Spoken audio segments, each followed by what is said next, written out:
दिनांक 31 जुलै ते 3 ऑगस्ट असे 4 दिवस ही यात्रा शिरपूर तालुक्यातील आदिवासी विकास विभागात पोहोचली।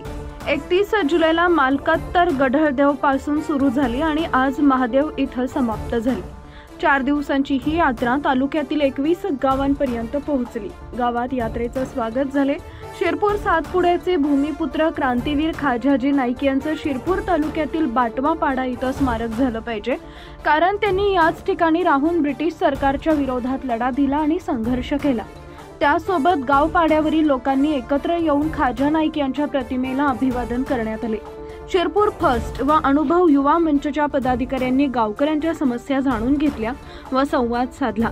यात्रेचे नेतृत्व गावातील स्थानिक तरुणांनी केले व मोठ्या जल्लोषात ही यात्रा पार पडली।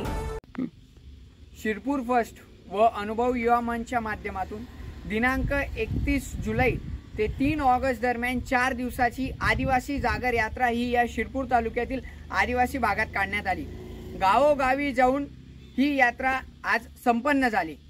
31 तारखेला मार्कातर गदडदेव पासून तर तिकडून कोडीत बोराडी सामऱ्यापाडा वरजडी, तर दुसऱ्या दिवशी सांगवी पनाखेड खैरकुटी, तिसऱ्या दिवशी ती यात्रा शेमल्या बाटवापाडा वकवाड मोईदा। तर आज ही यात्रा सोड्यापासून सुरू होऊन आज महादेव या ठिकाणी संपन्न होत आहे।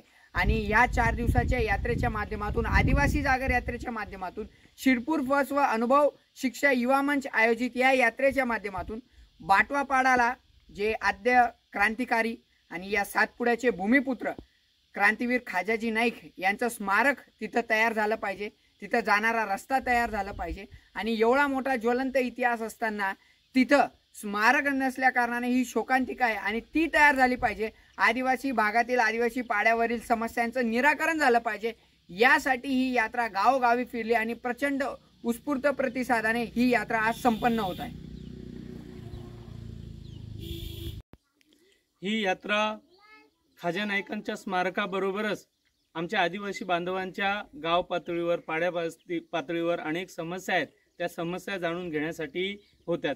खास करून आमच्या सुशिक्षित तरुणांना रोजगार मिळावा, त्याचबरोबर आमच्या आदिवासी बांधवांच्या काय काय समस्या आहेत ते जाणून घेण्यासाठी ही यात्रा होती। यामध्ये आम्हाला रस्त्यांची समस्या, त्याचबरोबर शिक्षणाला घेऊन समस्या, बसेसची सुविधा, त्याचबरोबर शासनाकडून मिळत असणाऱ्या वेगवेगळ्या योजनेच्या बाबतीतच्या समस्या जाणून आल्यात। त्या समस्या आम्ही ऐकून घेतल्यात। यानंतर या यात्रेच्या माध्यमातून आम्ही दुसऱ्या टप्प्याला इथले स्थानिक लोकप्रतिनिधी, आमदार असतील, खासदार असतील, त्याचबरोबर राज्याचे मुख्यमंत्री असतील, त्याचबरोबर या सगळ्या यंत्रणेपर्यंत आमची ही जी समस्या आहे आमच्या आदिवासी बांधवांची, ती समस्या आम्ही पोहोचवणार।